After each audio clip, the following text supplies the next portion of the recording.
नमस्कार, मैं हूं रूप सिंह गुसाई और आप देख रहे हैं साची बात। सभी दर्शकों का बहुत अभिवादन है और आइए आज आपको लेकर के चलते हैं कोमल एंड बीका पाहुजा फाउंडेशन के थिएटर फेस्टिवल में। थिएटर फेस्टिवल में जैसा कि मैंने आपको पहले भी बताया कि 7 प्ले यहाँ पर जो है इस फेस्टिवल में हो रहे हैं और पहला जो है शो आप देख चुके हैं और दूसरा प्ले जो एडिपस है जिसके डायरेक्टर सुनील चौहान है और ये ड्रामाटर थिएटर ग्रुप की प्रस्तुति है।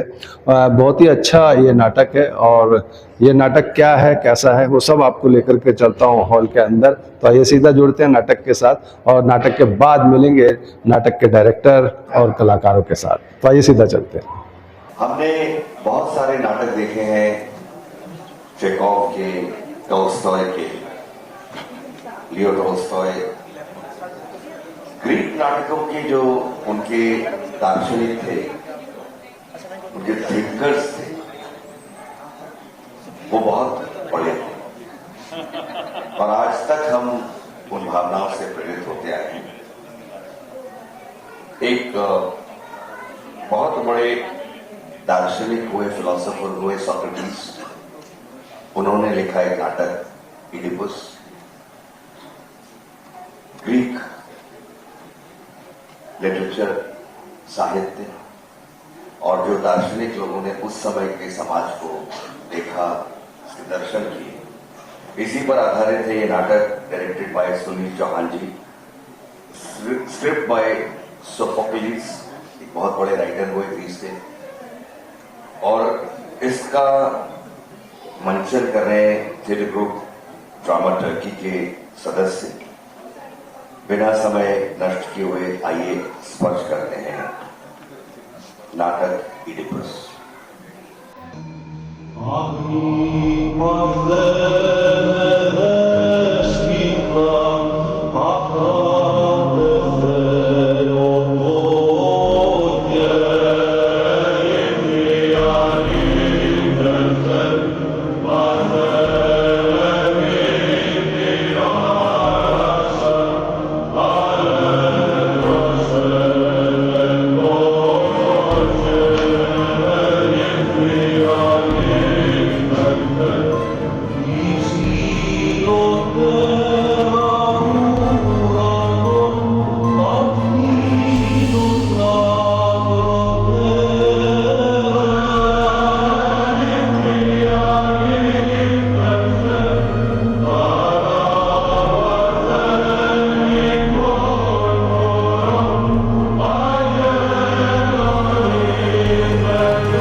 संतान हो। प्रार्थनाओं से पहले तुम मेरे सामने क्यों खड़े हो, जबकि सारा थेब्स अपोलो की प्रार्थनाओं से गूंज रहा है और आग धूम से महक रहा है, वो भी एक भयानक विपत्ति के कारण। इसका बयान मैं तुम्हारे मुंह से सुनना चाहता हूं। तुम्हारे सामने खड़ा हुआ ये मैं, जिसे सम्राट एडिपस कहते हैं। बूढ़े पुजारी, बुजुर्ग होने के नाते तुम बताओ, प्रजाजन यहां किस लिए और किस मनोदशा में खड़ी हुई है? किसी बात का भय है या किसी बात का उत्साह? क्योंकि तुम जानते हो मैं इनकी भरपूर मदद करूंगा, और अगर ऐसा ना करूं तो मुझ जैसा संगदिल और कौन होगा? हमारे प्रजावत्सल सम्राट, हमारे राज्य के स्वामी एडिपस, आप स्वयं देख रहे हैं कि तूफान कितना प्रचंड होता जा रहा है। स्त्रियां बांझ हो रही है, गर्भवतियां बच्चों को जन्म नहीं दे पा रही हैं। कैडमस के नगर में छूत की महामारी फैल रही है। ये सम्राट, कभी आप हमारे नगर में एक अजनबी की तरह आए थे, तब उस भयानक फिनिक्स की पहेली को सुलझाकर हमारी अवश्यंभावी मौत से रक्षा की थी। इसलिए हे महान और शक्तिशाली सम्राट एडिपस, हमारी रक्षा करो, हमारी रक्षा करो, हमारी रक्षा करो, हमारी रक्षा करो। मेरे बच्चों, मैं जानता हूं तुम सब यहां किस लिए आए हो। तुम सब एक भयानक विपत्ति के सताए हुए हो, जिससे कम पीड़ित शायद मैं भी नहीं। तुम्हारे लिए अपने दुख व्यक्तिगत दुख है, लेकिन मेरे लिए सारे थेब्स के दुख अपने दुख। इसलिए काफी सोच विचार कर एक उपाय सूझा है, और जिस पर अमल भी कर चुका हूं। मैंने रानी के भाई राजकुमार क्रियान को पीथिया के मंदिर देवता अपोलो के पास भेजा है, जानने के लिए कि थेब्स की रक्षा कैसे हो, और वो अभी तक नहीं आया। एक बार उन्हें आ जाने दो, फिर अगर मैं देवता के बताए रास्ते पर अमल ना करूं तो मुझे अधम कहना। प्रार्थना पर्व के अनुकूल एक शुभ संदेश। मेरे साथियों का कहना है राजकुमार क्रियोन आ रहे हैं। राजकुमार क्रियोन? हे देवता अपोलो, वो प्रसन्न दिख रहे हैं। लगता है कोई शुभ संदेश लेकर आ रहे हैं। हो वसेसिस के पुत्र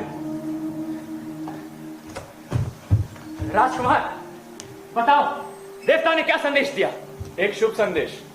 मैं उस समाचार को शुभ मानता हूं जो कितना भी कठोर क्यों ना हो, पर जिससे शुभ परिणाम निकलते हैं। एक ऐसा उत्तर जिससे उम्मीद तो बनती है, लेकिन जो ज्यादा आश्वस्त नहीं करता। देवता ने क्या बताया? बताता हूं, एकांत में या सबके सामने? सभी लोगों के सामने, जिनकी मैं प्राणों से ज्यादा चिंता करता हूं। अपोलो ने कहा है कि थीब्स को एक प्रदूषण ने ग्रस लिया है। इससे पहले कि वो लाइलाज हो, उसे नगर से निकाल दो। प्रदूषण? लेकिन ये प्रदूषण आया कहां से? किसी व्यक्ति को देश निकाला, या खून के बदले खून। बहुत समय पहले यहाँ एक जघन्य हत्या हुई थी सम्राट। उसी पाप के कारण हमारे नगर पर यह संकट आ गया। किसी व्यक्ति को देश निकाला, खून के बदले खून। लेकिन किसका? देवता ने क्या बताया? स्वामी, आपसे पहले हमारे देश के सम्राट लेयस थे। मैंने सुना है, हालांकि कभी उन्हें देखा नहीं है। उनकी हत्या की गई थी। देवताओं का आदेश है कि उनके हत्यारों को ढूंढकर बेरहमी से मार दो, चाहे वो कोई भी हो। मामला उलझा हुआ है, लेकिन इतने पुराने अपराध के सूत्र हमें कहां मिलेंगे? यहीं थेब्स में। देवताओं ने भी यही कहा है। तलाश करने का अक्सर मतलब होता है पा लेना, और उपेक्षा करने का मतलब खो देना। राजा की हत्या कहां हुई? नगर में या देहात में? सरहद के बाहर। लेयस एक मंदिर में पूजा के लिए गए थे, फिर कभी लौटे नहीं। उनका कोई साथी भी नहीं लौटा? कोई भी नहीं। एक भगोड़ा जरूर लौटा, लेकिन उसने भी कुछ खास नहीं बताया, सिवाय इसके कि राजा और उसके साथियों को लुटेरों ने मार दिया। लुटेरे को उकसाया किसने? क्या किसी थेब्स के नागरिक ने? एक अफवाह तो यह भी थी, लेकिन इस पहेली को सुलझाने की कोशिश नहीं की गई। किसी ने कोशिश नहीं की। किसी ने भी नहीं। उसी वक्त स्फिंक्स ने आकर थीब्स में तबाही मचा दी, जिससे इस रहस्य पर पर्दा पड़ा रह गया सम्राट। तुम्हारा देवता अपोलो का कहना सत्य है। मैं मृत्यु राजा और थेब्स के नियमों के लिए लड़ूंगा, और अपने लिए भी, क्योंकि जिस छिपे हाथ ने राजा पर वार किए हैं वो मुझ पर भी वार कर सकता है। इसलिए मेरे बच्चों, अब तुम निश्चिंत होकर घर जाओ और सबको सूचित कर दो कि मैं उनका संकट दूर करने का हर संभव उपाय कर रहा हूं। देवता के अनुसार अब हमें या तो मुक्ति मिलेगी या विनाश। विनाश, विनाश, विनाश, विनाश।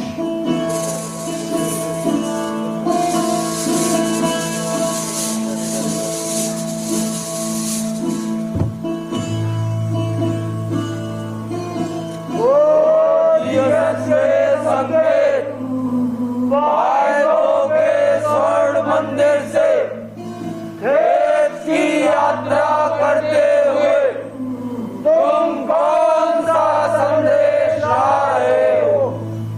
हम व्यग्र हैं और तुम्हारे आतंक से सहले हुए दंड और दाढ़ के देवता बोलो, सुनो, सदमाएं बाज हो रही है।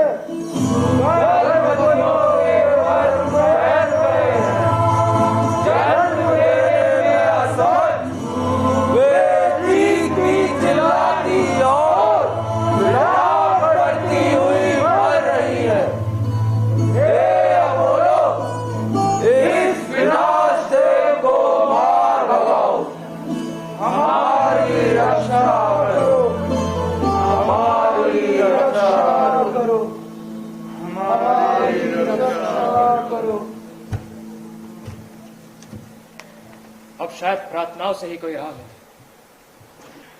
इसके लिए जरूरी है कि आप मेरे आदेश को ध्यान से सुनें और इस पहेली को सुलझाने में मेरी मदद करें। क्या आप लोगों में से कोई ऐसा है जो जानता हो राजा लेस की हत्या किसने की? अगर जानता है तो बताए।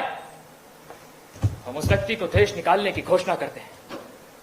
अपराधी के हाथ चाहे दो हो या कई, उन्हें दंड मिलेगा। फिर चाहे वो व्यक्ति मेरे महल में हो, मेरी वेदी पर हो, या वो व्यक्ति मैं खुद हूं, सभी के लिए दंड यही रहेगा। मैं जो आज उनकी जगह राजा हूं और रानी जोकास्टा को अपनी पत्नी के रूप में स्वीकार किया है, इसलिए घोषणा करता हूं कि मैं राजा लेस के न्याय के लिए उसी तरह लड़ूंगा जिस तरह अपने पिता के न्याय के लिए लड़ता। अगर मेरे कदम डिगे तो देवता इस देश की गति को रोक दे, थेब्स पर सर्वनाश ला दे। हे सम्राट, हम अपराधी को नहीं जानते। वे देवता अपोलो ही बता सकते हैं कि अपराधी कौन है। सच कहा, लेकिन धरती पे ऐसा कौन सा मनुष्य है जो देवता को उसकी मर्जी के खिलाफ चला सके? हमारी राय में एक विकल्प है। आज्ञा हो तो कहें। एक क्या, दो हो तो भी कहो, लेकिन जल्दी कहो। संत टेरेसियस अपोलो की तरह सर्वज्ञ हैं। वे आपको लक्ष्य की दिशा बता सकते हैं। मैं गफलत में नहीं हूं। मैंने उन्हें लाने के लिए राजकुमार क्रियोन को भेजा, पर वो अभी तक नहीं आए। सुना था लेस यात्रियों के हाथों मारे गए थे। मैंने भी यही सुना था, हालांकि इसका कोई चश्मदीद गवाह नहीं मिला। होगा भी तो आपके आदेश के भय से सामने नहीं आएगा। देखो, दृष्टा संत टेरेसियस पधार रहे हैं, जिनकी आत्मा में हमेशा सत्य का वास रहता है।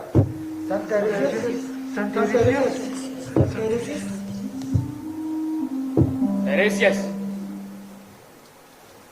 तुम धरती और अंतरिक्ष के संकेतों को पढ़ लेते हो, रहस्य के पर्दे में छिपे सत्य को देख लेते हो, लेकिन आंखों से अंधे हो।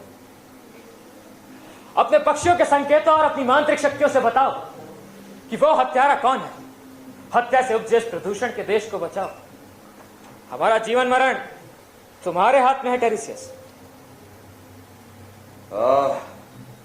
बेचारा मैं, जब कोई फायदा नहीं होता तो अपनी बुद्धिमानी पर अफसोस होता है। इतना जानता समझता हुआ इस पर अमल करता तो यहाँ नहीं आता। ये क्या, तुम तो भूचाल की तरह आए हो। तो मुझे यहाँ से हटा दो या फिर मेरे अनुशासन में रहो, इससे मेरा और तुम्हारा दोनों का भला होगा। क्या तुम्हारे शब्दों में लोगों के प्रति प्रेम या देश के प्रति कोई सम्मान नहीं? इसलिए क्योंकि तुम मेरे बताए सुरक्षा उपाय से इनकार कर दोगे और मैं तुम्हारा आज्ञाकारी बनने से। तुम अपराधी को जानते हो लेकिन बताओगे नहीं। तुम हमें मूर्ख बनाने और देश का सर्वनाश करने पर तुले हुए हो।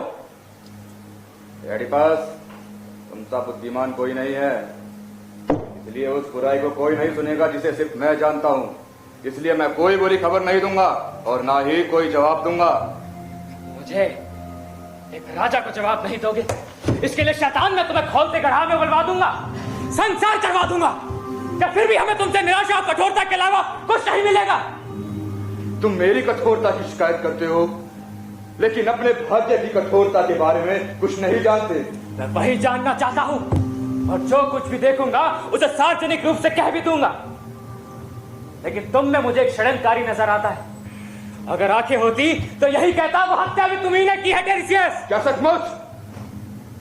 मैं तुम्हें तुम्हारी प्रतिज्ञा याद दिलाता हूं। ऐसे शब्द मत बोलो, क्योंकि वो अपराधी तुम ही हो और तुम्हारे ही प्रदूषण से सारा थेप्स मर रहा है। तुम नहीं जानते कि तुम अपनी पत्नी के साथ किस शर्म में रहते हो और ना ही तुम इसमें कोई पाप देख पाते हो। एडिपस, दंड से बेखबर तुम एक के बाद एक अपराध किए जा रहे हो टेरिसियस। अगर सच में शक्ति होती है तो मुझे किसी दंड का भय नहीं है। एडिपस, सच सबको शक्ति देता है सिवाय तुम्हारे जो आंख लगा को दोनों से अंधा हो। तुम्हारे भाग्य में दुख ही दुख है। जल्द ही मेरा मजाक तुम्हारा अपना मजाक बन जाएगा। और तुम्हारे दिमाग में सिर्फ अंधकार, वो भी रात जैसा काला और अज्ञान। तुम मुझे जो दिन की रोशनी देख सकते हैं उन्हें क्या ही नुकसान पहुंचा सकते हो? तुम्हारे दुर्भाग्य की नियंता अपोलो हैं, मैं नहीं। मैं तो केवल उनका एक दूत हूं। क्रियॉन, ये किस्सा किसने गढ़ा, तुमने या उसने? तुम्हारे पतन का कारण क्रियॉन नहीं, तुम खुद हो। राज, सत्ता और बुद्धिमानी के वरदान जिनसे हम जीवन में चालाकियों की लड़ाइयां सीखते हैं और जीतते हैं। मुझे राजपाट मिला जो कि मैंने कभी नहीं चाहा था। क्या इसके लिए मेरे भाई जैसे दोस्त क्रियॉन मेरे खिलाफ कोई षड्यंत्र रच सकते हैं?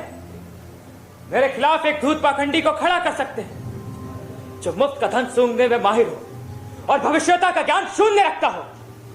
बताओ, जब वो फिनिक्स या बूझ पहली देश पर प्रलय मचा रही थी तब तुम कहां थे?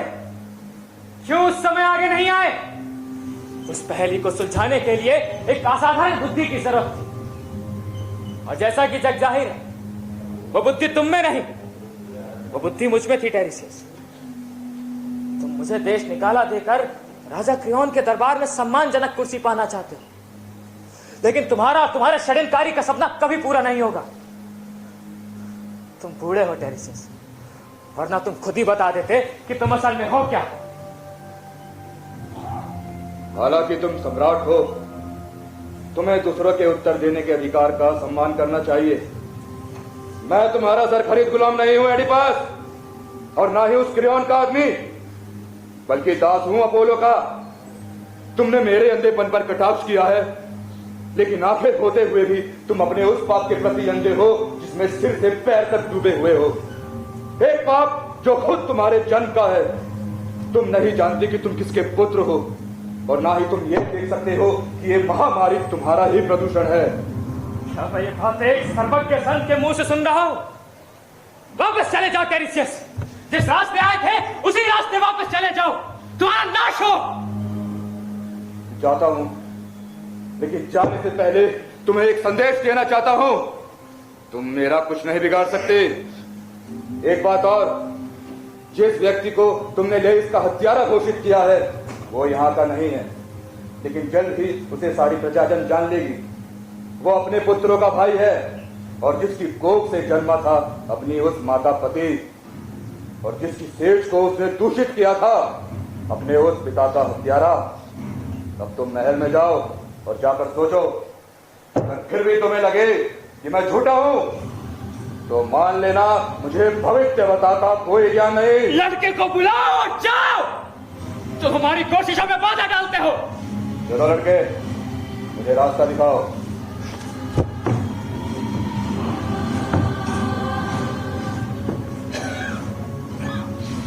वो कौन सा व्यक्ति है?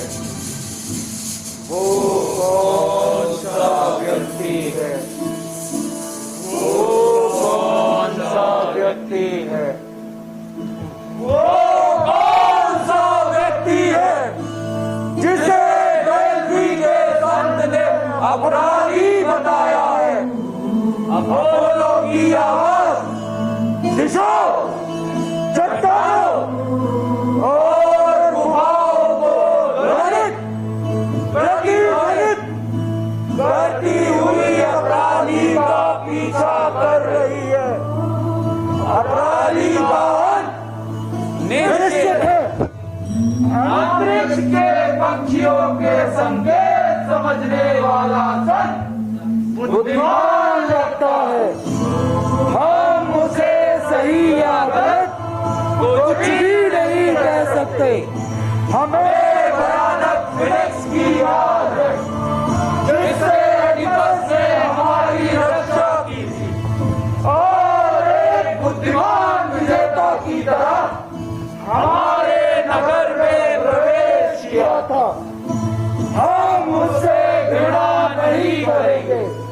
नहीं कर सकते, नहीं कर सकते, नहीं कर सकते।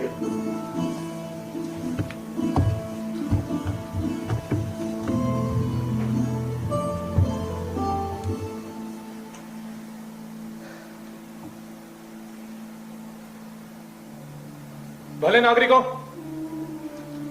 मैं यहां एडिपस के आरोपों से शुद्ध होकर भागा भागा आया हूं। क्या उसे विश्वास है कि ऐसी भयानक विपत्ति में मैं अपने शब्द या कर्म से उसका कुछ अहित कर सकता हूं? ऐसे अपयश के बाद जीने का मोह नहीं रहा मुझे। यह ऐसा भयंकर आरोप है जिससे आप सब, मेरा देश, मेरा मित्र, गद्दार समझ रहे मुझे। एडिपस का फैसला विवेकपूर्ण नहीं था। मानसिक तनाव की हालत में उनके मुंह से कुछ गलत शब्द निकल गए। क्या कहा उन्होंने? यही कि मैंने एक संत को उनके आगे एक झूठा किस्सा सुनाने को तैयार किया। ऐसे शब्द बोले गए थे, पता नहीं क्यों। तो क्या जब राजा मेरे खिलाफ ऐसे शब्द बोल रहे थे तो उनका दिमाग असंतुलित था? आंखों के भाव में कोई बदलाव था? बोलो। हम नहीं जानते हमारे स्वामी क्या करते हैं, हम नहीं देखते।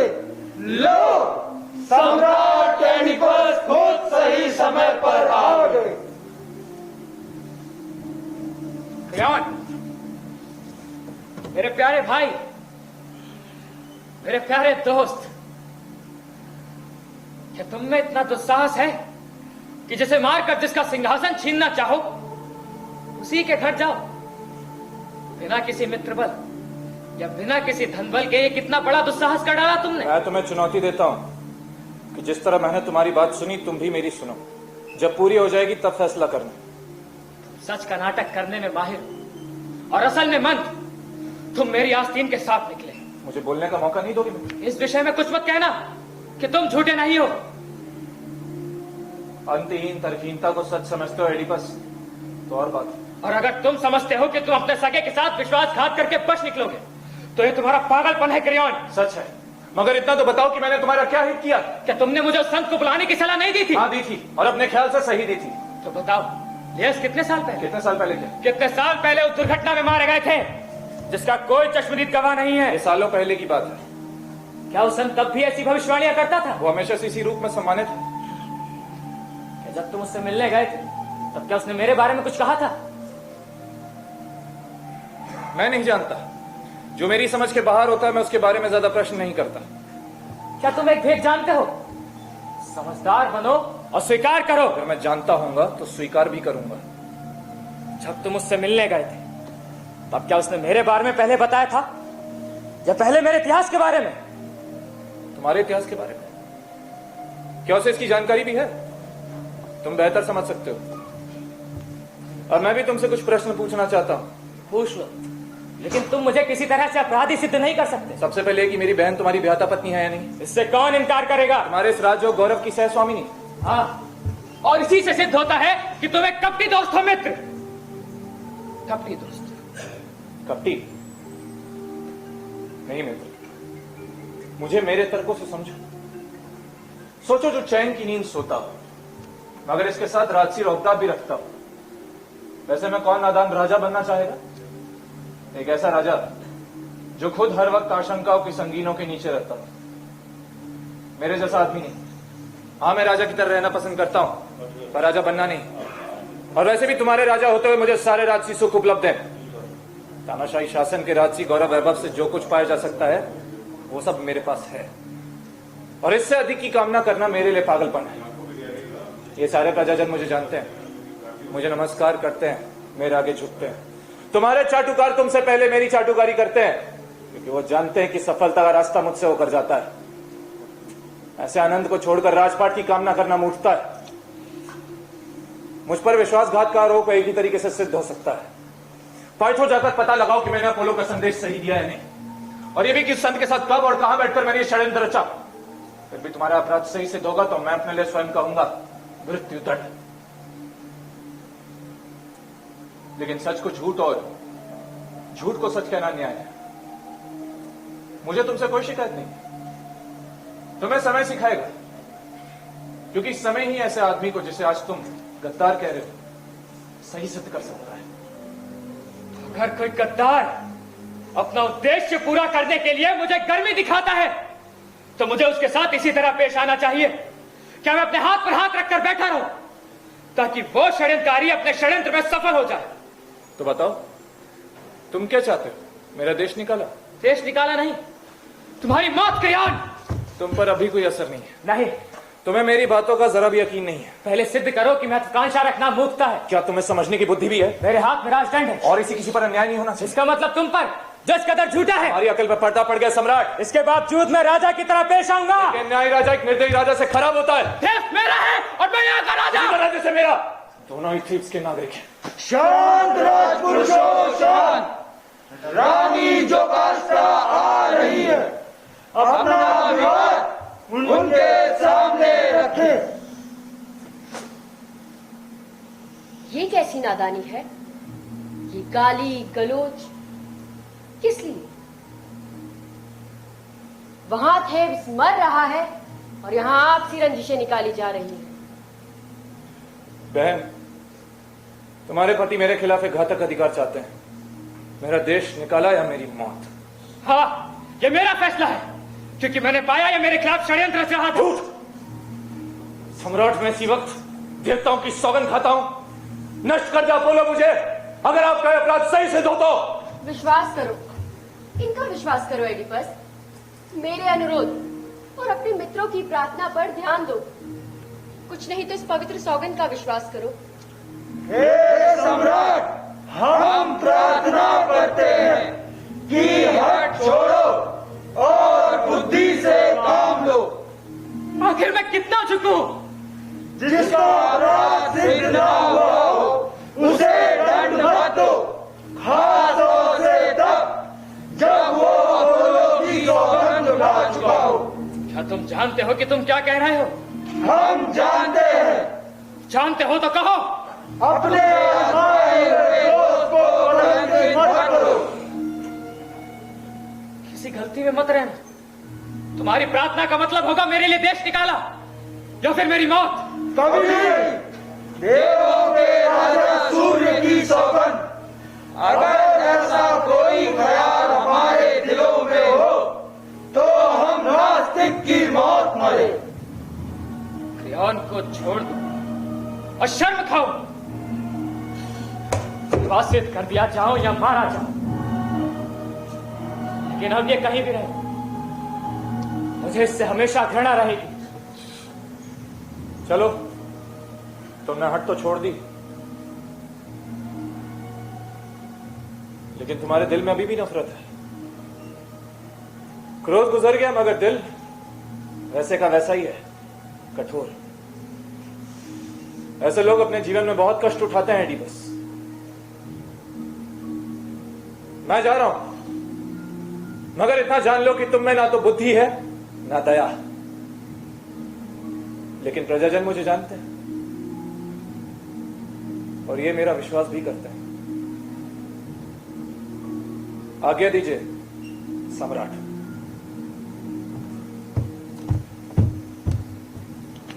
यहाँ रुकने से कोई फायदा नहीं। सम्राट को रहने दो रानी योगासा। पहले बताओ कि यहाँ पे हुआ क्या था। कुछ ऐसे शब्द बोले गए थे जो उस संभावना की ओर इशारा करते हैं जिसका कोई औचित्य नहीं। अब शब्द दोनों ओर से बोले गए। हाँ, दोनों ओर से। बताने से कोई फायदा नहीं। इस समय हम दारुण संकट में हैं, इसलिए इसे छोड़ो। देखिए तुम किस नतीजे पर पहुंचती। हालांकि मुझे रोकने का इरादा तुम्हारा नेक था। मेरी प्रार्थना है एडिपस, मुझे इस पूरे झगड़े का कारण जानने दो। बताता हूं, क्योंकि तुम मेरे लिए सबसे ज्यादा महत्वपूर्ण हो। कहो मेरे स्वामी, वो आरोप जिससे ये पूरा झगड़ा शुरू हुआ साफ साफ कहो। उसका कहना था कि मैं राजा लेस का हत्यारा हूं। किसी सबूत या जानकारी के आधार पर? अपने षड्यंत्र के आधार पर। वो अपने सच को छिपाने के लिए एक झूठे संत को ले आया, तो झूठी भविष्यवाणियां करता हूं। भविष्यवाणी की बातें छोड़ो एडिपस, मैं अपने अनुभव से जानती हूँ कि इसमें कुछ भी नहीं होता। एक बार एक भविष्यवक्ता लेस के दरबार में आए थे, लेकिन अपोलो की ओर से नहीं, बल्कि उसकी मंत्रियों की सलाह से। उसने एक अजीब सी भविष्यवाणी की कि लेस अपने पुत्र के हाथों मारा जाएगा, जबकि राजा तो अनजान लुटेरों के हाथों मारेगा, जैसे कि हमें सूचना मिली थी तिराहे पर। एडिपस, हमने अपने बेटी को जन्म के तीसरे दिन ही बेड़ी से घुटने छेद कर बर्फानी पहाड़ी पर मरने के लिए छोड़ दिया था। हमारा बेटा अपने पिता का हत्यारा नहीं बना। लेस की शंका भी गलत सी थी। अब तुम भी किसी भविष्यवाणी पर ध्यान मत दो। देवता जो करना चाहते हैं खुद कर सकते हैं। प्रिय, तुम्हारी बातों से मेरे मन में उथल पुथल मच गई है। एक डरावना संदेह पैदा हो गया है। कैसा संदेह है? तुमने बताया राजा लेस किसी तिराहे पर मारे गए थे। मैंने यही सुना था और अभी भी लोग यही कहते उस जगह का नाम बताओ जहां ये घटना घटी। फॉबिस, जहाँ डेल्फी और डोलिया के राजबार मिलते हैं। ओह जीसस, तुम मेरा क्या करना चाहते हो? इसमें ऐसे क्या है एडिपस जो तुम इतने विचलित हो उठे? अभी कुछ मत पूछो जोकास्टा। ये बताओ, राजा लेस दिखने में कैसे थे? उनकी कदकाठी कैसी थी? उनकी कदकाठी बिल्कुल तुम्हारे जैसी थी। बाल पकने लगे थे, शक्ल सूरत बिल्कुल तुम्हारे जैसी। अब समझ में आ रहा है, मैं एक शाप में पल रहा हूँ। तुम्हें क्या हो गया है एडिपस? मुझे तुम्हारी शक्ल से डर लग रहा है। मेरे ख्याल पहाड़ की तरह बोझिल होते जा रहे हैं जोकास्टा। तुमसे एक सवाल और जोकास्टा। मैं बहुत डर गई हूँ, लेकिन कहो, अगर मैं जानती होंगी तो जरूर कहूंगी। यात्रा के दौरान राजा लेस अकेले थे या उनके अंगरक्षक भी उनके साथ थे? कुल मिलाकर 5, उनमें एक रथ का सारथी भी था। सब कुछ मेरावत नहीं रहा। आंखों के सामने ये समाचार तुम्हें किसने दिया? ये समाचार तुम्हें किसने दिया जोकास्टा? एक दास में जो किसी तरह बच निकला। क्या वो अब भी हमारे यहाँ है? यहाँ नहीं एडिपस। लेस की मौत पर आया तो तुम्हें राज सिंहासन में बैठा देख बोला उसे कहीं दूर चारागाह में भेज दूं। मैंने भेज दिया। उसे यहाँ बुलाओ, उसे यहाँ जल्दी बुलाओ। बुलाना कोई मुश्किल नहीं, लेकिन तुम उसका करोगे क्या? मुझे अपने आप से बहुत डर लगने लगा है। मैं बहुत कह चुका हूँ, इसलिए मुझे उससे मिल लेना चाहिए। वो आ जाएगा, लेकिन मेरे स्वामी, आपका ये भय जिसने आपको इतना विचलित कर रखा है, क्या मुझे जानने का अधिकार नहीं? क्यों नहीं?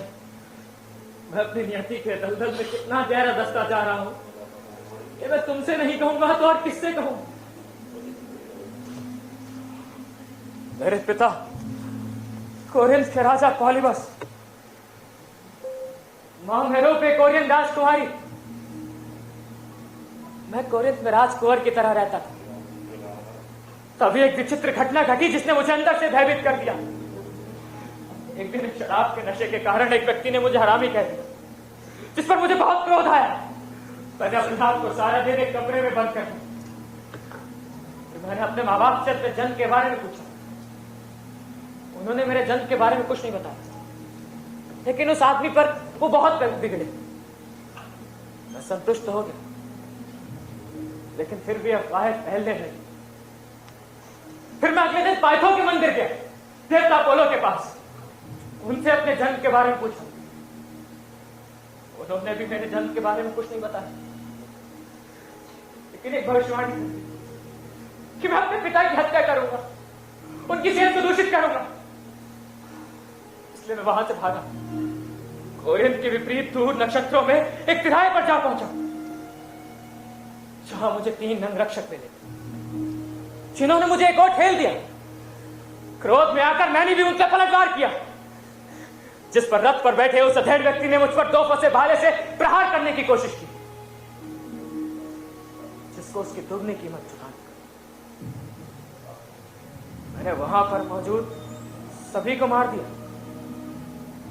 बस एक को छोड़कर। अब अगर वो व्यक्ति और राजा ले से एक ही आदमी सिद्ध होते हैं, तो मुझ जैसा भागा और कोई नहीं, मुझ जैसा भागा और कोई नहीं। जो काष्टा, मैं उसे जल्द बुलाती हूँ। अब तो महल में चलो, तुम्हारे भय दूर करने के लिए मैं कुछ भी करूंगी। तो महल में चलो एडिपस। मुझ जैसा भागा और कोई नहीं, मुझ जैसा भागा और कोई नहीं।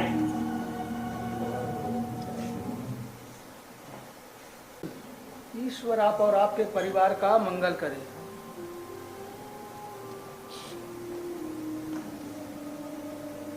तुम्हारे लिए भी मेरी शुभकामनाएं। बताओ, तुम क्या समाचार या अनुरोध लेकर आए हो? आप और आपके परिवार के लिए एक शुभ संदेश। कैसे संदेश? तुम्हें किसने भेजा है? हम कोरिन्थ से आए। समाचार सुखद है, लेकिन अंशों में दुखद भी। कोई समाचार एक साथ सुखद और दुखद कैसे हो सकता है? फिर भी कहो। कोरिन्थ के नागरिकों ने एडिपस को अपना राजा चुना है। क्या वयोवृद्ध पॉलीबस ने अपना राज सिंहासन छोड़ दिया? नहीं, वे तो मृत्यु समाधि सो गए। मर गए? तुम्हारा मतलब है कि एडिपस के पिता मर गए? मेरा संदेश गलत हो तो मुझे मृत्यु दंड मिले। सुनो, जल्दी से राजा एडिपस के पास जाओ और उन्हें ये समाचार दो। देवता की भविष्यवाणी। तुम कहाँ हो? पॉलीबस वही इंसान थे जिनसे एडिपस सबसे ज्यादा डरते थे, और वो भी मर गए। एडिपस के हाथों नहीं, भाग्य के हाथों। बताओ जोकास्टा, मुझे यहाँ किस लिए बुलाया? एडिपस, इस कोरिन्थ से हरकारे की बात सुनो और देवता की भविष्यवाणी पर पुनर्विचार करो। क्या कहता है ये आदमी? तुम्हारे लिए कोरिन्थ से संदेश लाया है। तुम्हारे पिता पॉलीबस चल बसे। चल बसे? कैसे? किसी रोग का शिकार होकर या फिर किसी षड्यंत्र का? जरा जीवता के लिए। जोकास्टा, डेल्फी की भविष्यवाणियों पर कौन विश्वास करेगा? उनका कहना था कि मैं अपने पिता की हत्या करूंगा, जबकि वो तो धरती में दफन पड़े हैं। मैंने कोई हथियार नहीं छुआ। लेकिन रुको, मेरे लिए शोक का अवसर भी। एडिपस, झूठी भविष्यवाणियां मैंने पहले ही कहा था। तुमने कहा था, लेकिन मेरे भय ने मुझे भ्रमित कर दिया था। भय छोड़ो एडिपस, उसके बारे में सोचो ही मत। क्या मुझे अब भी अपनी माँ की सेहत से नहीं डरना चाहिए? उससे क्या होगा? एडिपस, मनुष्य का सब कुछ नियति के अधीन है, ईश्वर या ज्योतिष के नहीं। इसलिए मौज के साथ हल्के फुल्के ढंग से जियो। क्या तुम्हें अभी भी भय है कि तुम अपनी माँ से विवाह करोगे? एडिपस, कई लोग तरह तरह के बुरे सपने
वो मुझे अपना बेटा क्यों कहते थे? तुम तो उनके लिए प्रेम भेंट जिसे उन्होंने इन हाथों से स्वीकार किया था, और उन्होंने क्या परिचित पर अपना प्रेम बना दिया।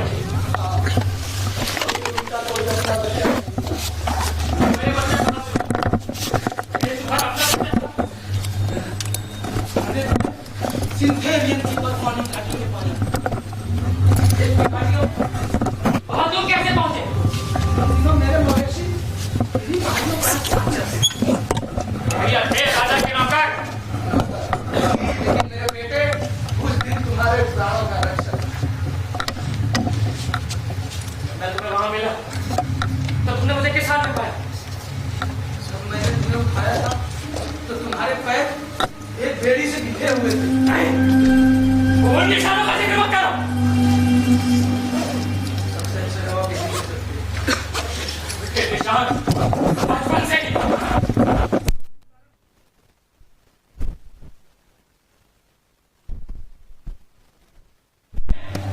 मैं नहीं जानता। जिसने तुम्हें मुझे सौंपा था, इसका मतलब मैं अपना पड़ा हुआ नहीं मिला। मुझे किसी और ने सौंपा था। सच है। एक दूसरे गणरिये ने कौन सा गणरिया? मुझे खूब याद है। उसे सब लेस काटू कहते हैं। वही लेस जो देश के राजा थे। हाँ, वही। मैं उसका नौकर था। क्या आप लोगों में से कोई ऐसा है जो उस व्यक्ति को जानता हो जिसका जिक्र सरकार ने नहीं किया? हमारे स्वामी हमारे ख्याल से जिस गणरिये की चर्चा इस सरकार ने की है वो यहाँ नहीं है, लेकिन शायद उसके बारे में रानी से ज्यादा कोई ना जानता हो। जुगासा क्या तुम उस व्यक्ति को जानती हो जिसका जिक्र सरकार ने नहीं किया? कोई भी क्या फर्क पड़ता है? मेरे लिए संभव नहीं है जुगासा। मैं हाथ आए सूत्रों को छोड़ दूं और खुद से अनजान बना रहूं। मैं तुम्हारे भले के लिए कहती हूँ एडिपस। मत से काम करो जुगासा। तुम्हारा रक्त तो शुद्ध राजसी है, जबकि मैं 3 बार का हरामी और 3 बार का गुलाम। मैं तुम्हारे भले के लिए कह रही हूँ एडिपस। मैं अपने सब को जानने का अधिकार नहीं छोड़ सकता जुगासा। मैं तुम्हारे भले के लिए कहती हूँ एडिपस। और ये मेरा भला कितना रहस्यमय होता जा रहा है। आज तुम कुछ भी ना जानते। को जाकर उस गणरिये को लेकर आओ। रानी का मान बरकरार रहे। उस जगह तो मैं तुम्हें यही कहकर पुकार सकती हूँ कि इससे बुरा और कोई विशेषण नहीं, और कोई विशेषण नहीं, और कोई विशेषण नहीं। होनी चाहे जो भी हो जाए, अपने जन को जानने का अधिकार नहीं छोड़ सकता। जन से जैसा हो जो मैं स्वीकार नहीं करूंगा।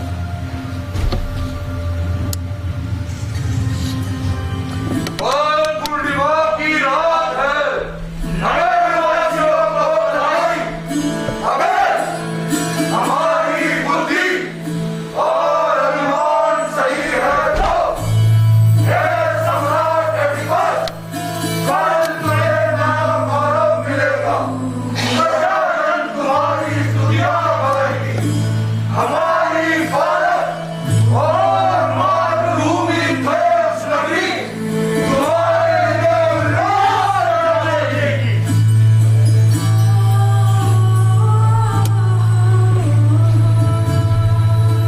अगर मेरा ख्याल सही है दोस्त, तो मैं इस व्यक्ति को नहीं जानता जो चलता चला आ रहा है।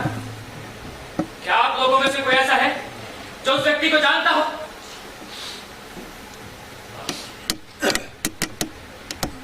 इसे मैं जानता हूँ।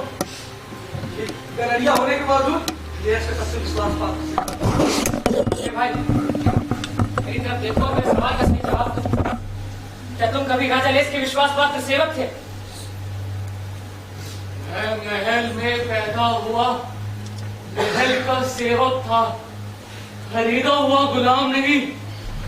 तुम्हारे जिम्मे का काम क्या था? तुम्हारे रहने का ढंग वो कैसा था? मेरे जीवन का एक बड़ा हिस्सा राजा के मवेशियों को चराने में बीता। किन इलाकों में?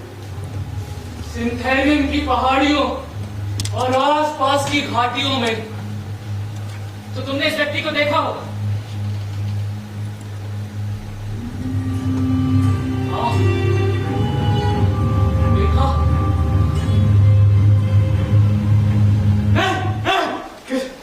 इसे जो तुम्हारी आंखों के सामने खड़ा है, क्या तुम दोनों में कोई लेन देन हुआ था?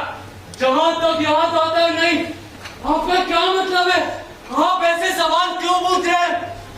इसलिए दोस्त, क्योंकि अब वो बच्चा तेरे से का राजा है। क्यों हो रहा है तू? मेरा क्रोध से ना दामन। सरकार को तुझे जाना चाहिए। नहीं दयालु स्वामी, इस अपराध के लिए ऐसा कुछ नहीं हुआ था। वो कुछ नहीं जानता, सिर्फ बातें बनाना जानता है। सच नहीं कहोगे तो सताए जाने से कहोगे। इसके हाथ पीछे से पकड़ लो। ओ जगत में तुम पूछना क्या चाहते हो? क्या तुमने कभी से कोई बच्चा दिया था? यह तो था। अच्छा होता कि वो उसी दिन मर जाता। सच नहीं कहोगे तो अब तुम मरोगे। नाश। नहीं कहता हूं तो नाश, कहता हूं तो सर्वनाश। इसका मतलब यह कारा हमें मूर्ख बना रहा है। नहीं स्वामी, मैं स्वीकार करता हूं कि मैंने इसे एक बच्चा दिया था। और तुम्हारा अपना बच्चा था? नहीं, मेरा नहीं था। किसका? इस भाव के लिए आगे मत पूछो। क्या तुम मरना चाहता है? लिहाज के घराने को। किसका? किसी राजघराने का या फिर किसी गुलाम का? बात वहीं पहुंच गई जिसे बताने से मैं डरता था। जिसे सुनने से मैं भी डरता हूं दोस्त, लेकिन जानना जरूरी है। तो फिर ठीक है। मुझे बताया गया था लिहस का बेटा, लेकिन फिर भी रानी जोकास्टा इसका सही जवाब दे सकती है। बच्चा जोकास्टा ने दिया था? हाँ, उन्होंने। किस लिए? मुझे आज्ञा हुई थी कि उस बच्चे को मार दिया जाए। हाँ, क्या वो ऐसा कर सकी? हाँ, एक भविष्यवाणी के डर से। कैसी भविष्यवाणी? अपोलो की भविष्यवाणी कि वो बच्चा मित्रहंता होगा। और ये जानते हुए भी तुमने उस बच्चे को इस बूढ़े आदमी को सौंप दिया। दया के कारण स्वामी, दया के कारण। मैंने सोचा कि देव से बहुत दूर रहता है, पालन पोषण के लिए उसे और भी दूर ले जाएगा। लेकिन इसने उसे दुर्भाग्य झेलने के लिए बचा लिया। अगर ये कहता है कि वो बच्चा तुम हो, तो इस संसार में तुमसा भागा कोई नहीं। संसार में तुमसा भागा कोई नहीं।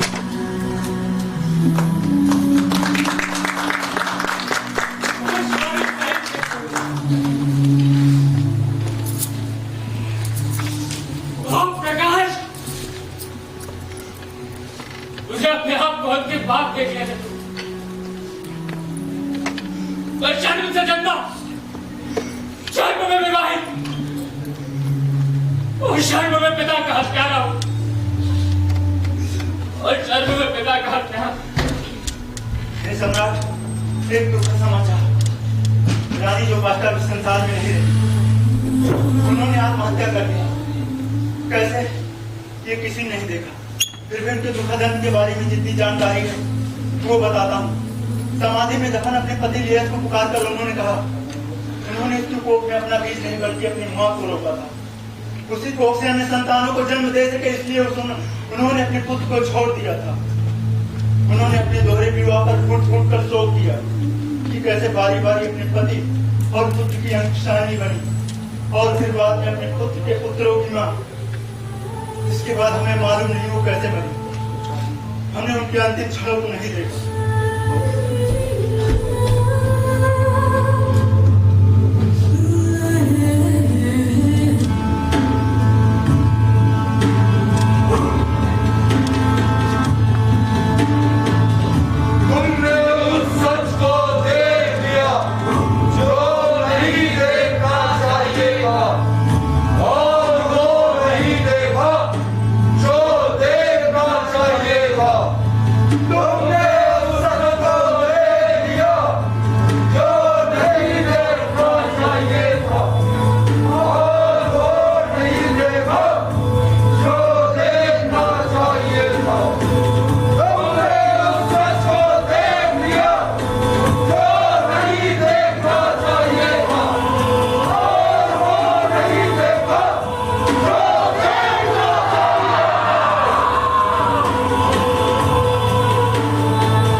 मुझे जीवन दान दिया। अगर जीवन ना मिला होता तो मैं पितृहत्या ना होता। और ना ही अपनी बात का प्रति जिसने मुझे गर्भ में जन्म दिया, लेकिन हम इंसान माया को मित्रता से जन्माए पाप। अपने पिता का पुत्र और सबसे दुर्भाग्यपूर्ण नियति से दबाए विध्वंसु, नियति से दबाए विध्वंसु।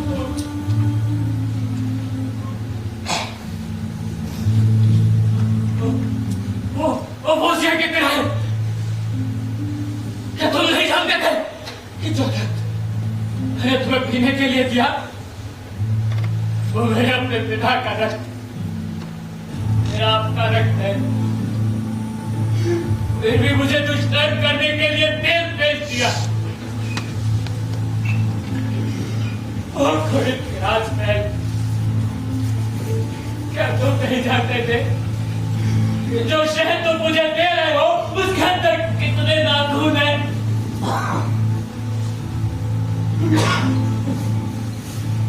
मेरी बात से जिसको मैंने कलंकित किया,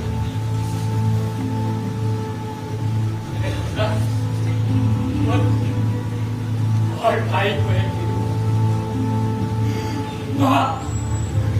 स्त्री और दुल्हन को एक ही रूप में साकार दिया। मैंने अभी से तलवार नहीं मंसूर,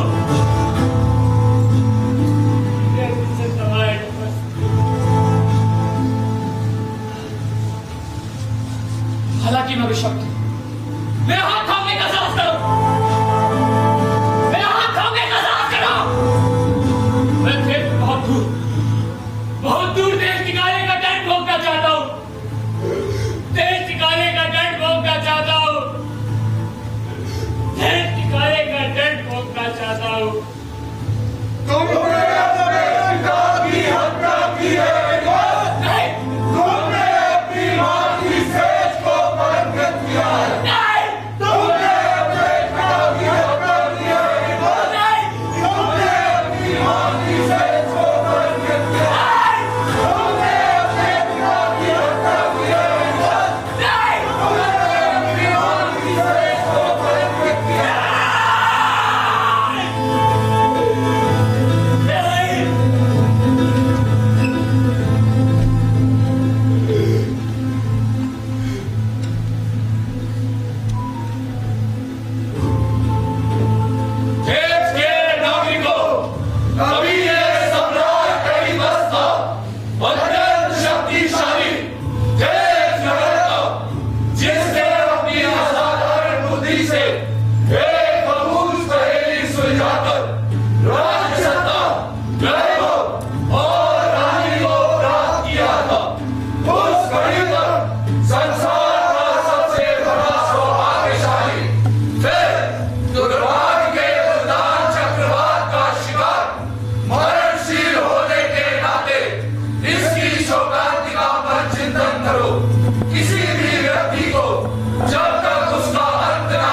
मत मानो, राजनीति से परे मत मानो, राजनीति से परे मत मानो।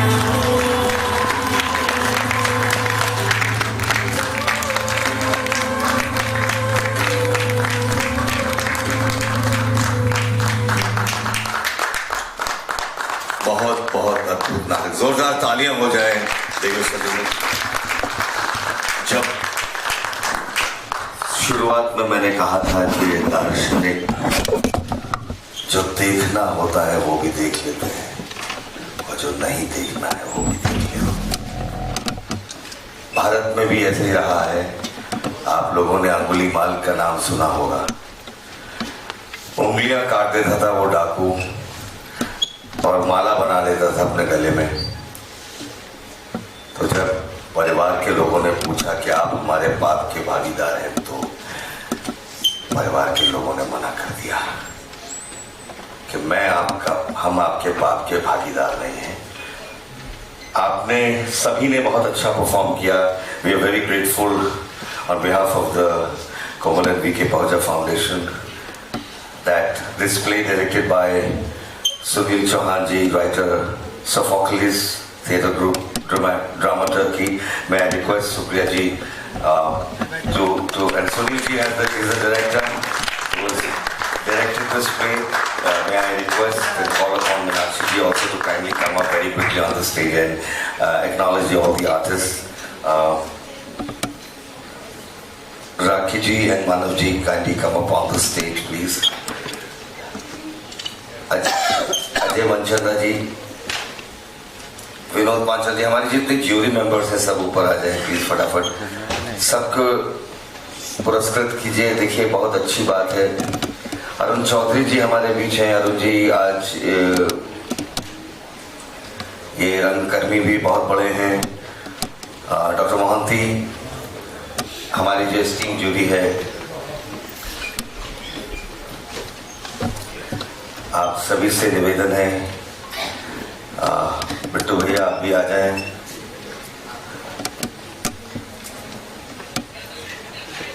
टीम को प्लीज एड्रेस करें। Sunil ji. Thank you so much. सबसे पहले तो V K Pahuja theatre festival organisation committee का बहुत बहुत आभार कि उन्होंने हमें चौथी बार मौका दिया और उम्मीद है कि आपकी उम्मीदों पर खरे उतरे होंगे।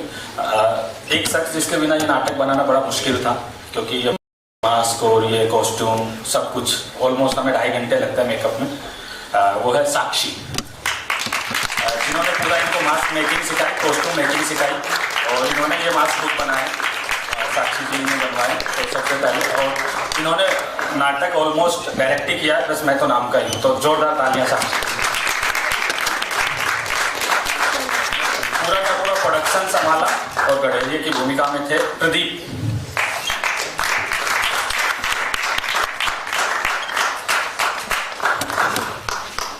टेरेसेस की भूमिका में दीपक।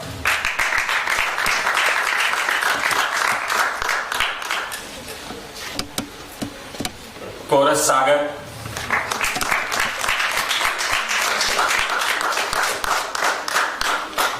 दुर्गेश।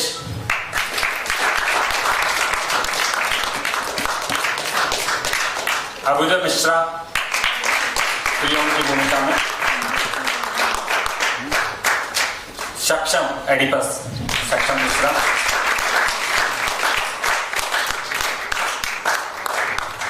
Manisha Creon Jocasta Manisha. गडरिया देवांश।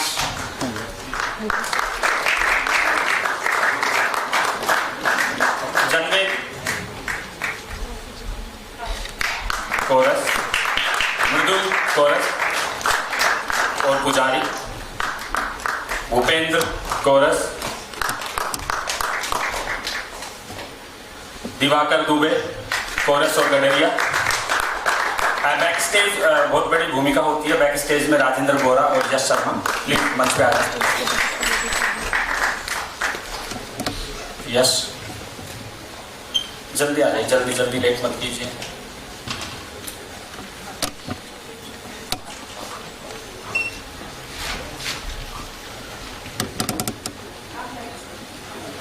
लाइट्स तो मेरे होते हुए कोई करता ही नहीं। यस, और नाटक का निर्देशन और लाइट करने की कोशिश मैंने की, सुनील चौहान।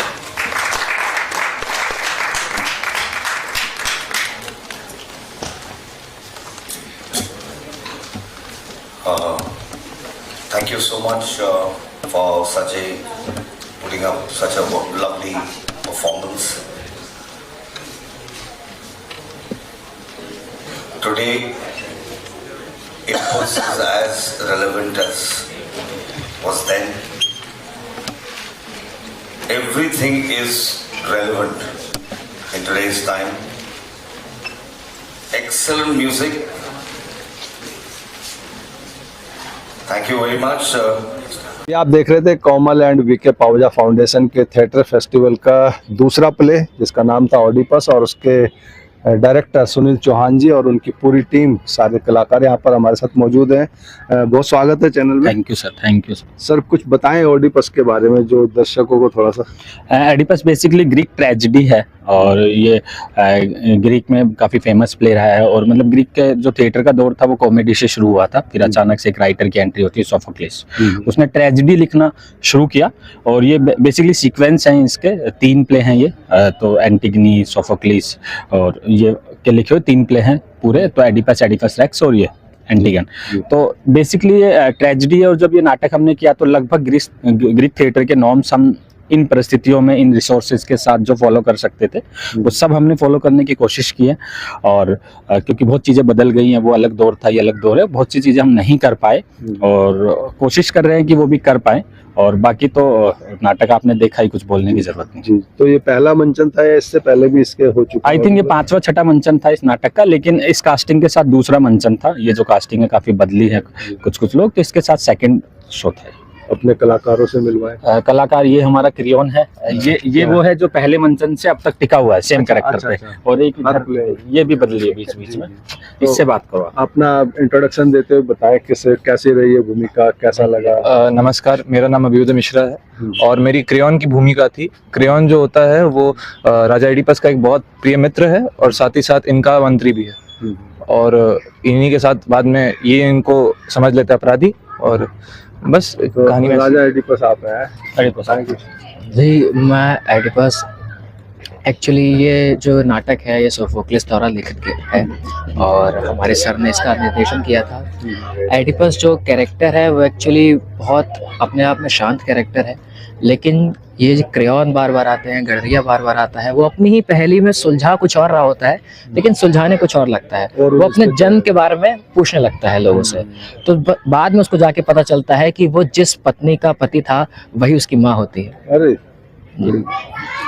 बड़ी गंभीर बात है। जी, आप बताएं अपने कैरेक्टर के बारे में। मैं कोरस था, नाम सागर है और इस प्ले में मैं कोरस था। तो इस प्ले में कोरस का एक बहुत बड़ा रोल है। तो इसमें कोरस 2 टाइप के हैं। कुछ जो कोरस हैं जो राजा की साइड में हैं और कुछ कोरस राजा के अगेंस्ट हैं। और कोरस एक टाइप आप समझ लीजिए वो जो थेप्स है वहाँ के नागरिक हैं। तो मैं वही था और वो राजा को डिसीजन देते थे, राजा को चीज़ें बताते थे, कुछ ऐसा था हमारा मेरी भूमिका। और कोरस बहुत सारे, पूरी टीम में बहुत सारे लोग थे।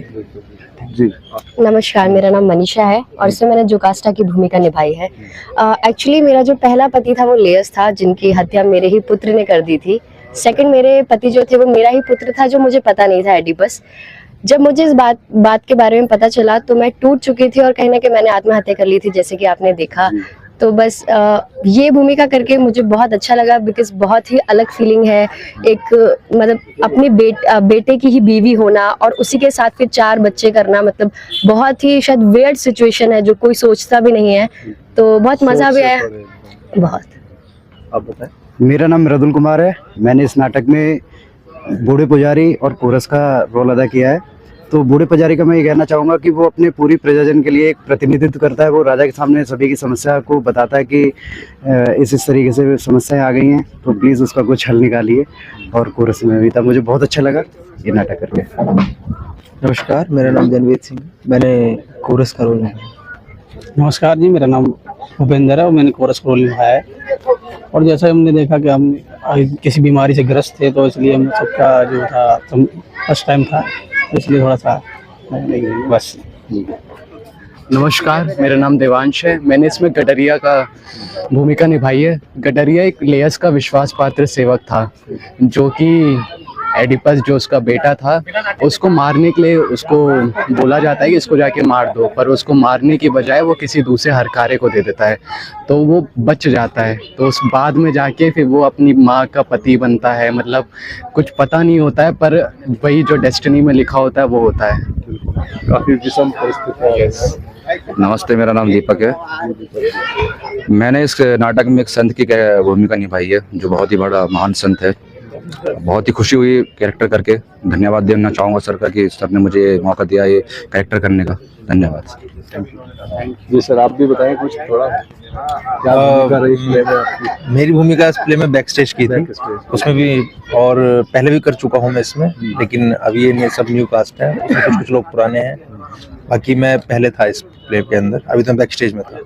तो बैक स्टेज में ज्यादा अच्छा लगता है या जब स्टेज के सामने होते हैं लोगों के? देखिए, दोनों ही चीजों का अलग अलग महत्व है, और सब चीज एक साथ मिलकर तभी एक प्ले बनता है। हाँ, अगर बैक स्टेज नहीं होगा तो आगे वालों को प्रॉब्लम होगी।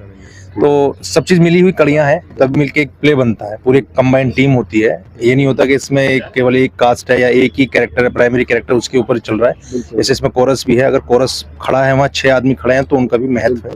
तभी वो एक एटमॉस्फेयर एक बन रहा है, वातावरण बनता है, तभी वो परफॉर्मेंस निकल के आती है। तो ऐसा तो नहीं है, मजा दोनों में आया। मैं उसमें भी किया, इसमें भी किया, बहुत अच्छा लगा। जी नमस्कार, मेरा नाम दुर्गेश शुक्ला है। मैंने इसमें एडिपस में एक कोरस का रोल किया था।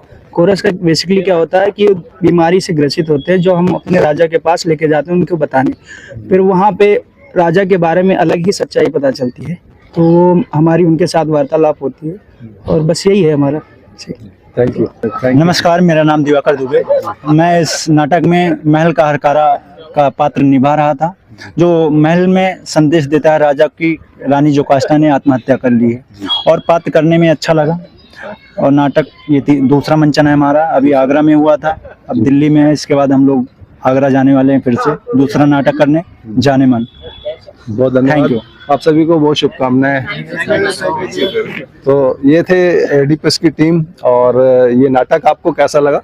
अपने सुझाव और विचार हमारे साथ जरूर साझा कीजिएगा। इसी के साथ मैं रूप सिंह गोसाई आप सभी से अनुमति चाहता हूँ, जल्द मिलूंगा। तब तक आप अपना बहुत ख्याल रखिएगा। नमस्कार, धन्यवाद, जय हिंद, जय भारत।